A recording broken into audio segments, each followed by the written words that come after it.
lời đi nhà lại thọ tí so khó khá lại thọ gọi kinh đô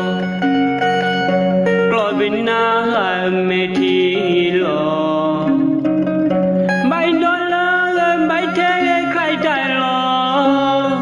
lưỡi xịp lo khơi đi phố có phôi na gai này ghê mò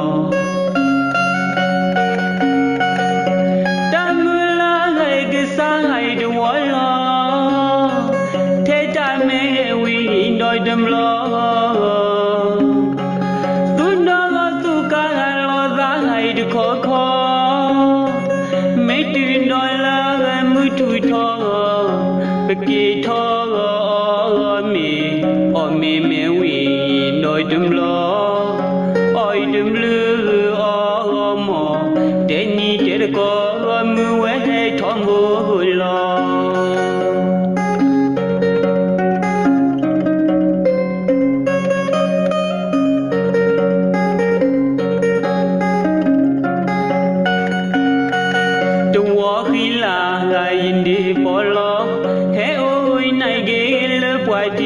có chờ ta bị nó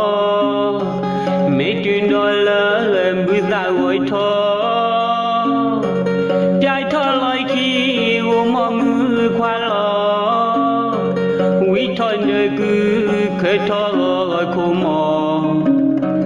cho thọ gọi thái lệ bực lệ cô mưa lo lệ chữ kinh đó gọi lệ xếp lo được khó ui thọ gọi được quê phải chơi như lo quê xếp lo cô ngư khó quả ba ôi cho để cho có mưa khi gai ni mò quay thọ lên nhà quay chỉ rồi được khó quay nhìn để xứ ô quê có gai lo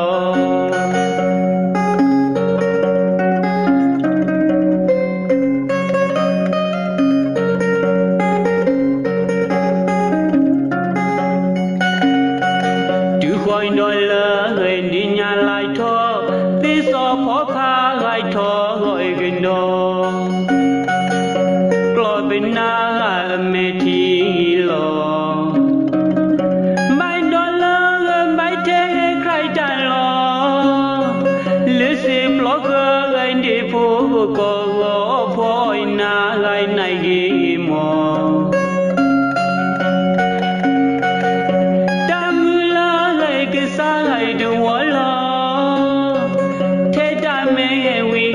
đâm lo tu nó tu cả lo ra này được khó mấy chuyện nói là mới chui thò bê kia thò mì mẹ quỳ nói đâm lo oi đâm lư mò để ni để được có mưa quét thom vô lo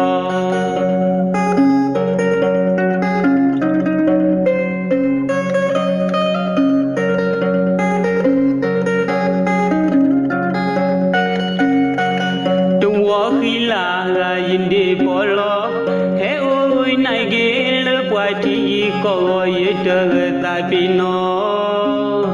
mấy chuyện đó là bước ra gọi thọ trái thọ lại khi mong mưa qua lo quý thôi nơi cứ khởi thọ cô mò trái thọ gọi thái lệ bực lệ cô mưa lo lệ đưa gần đó gọi lệ xịp lo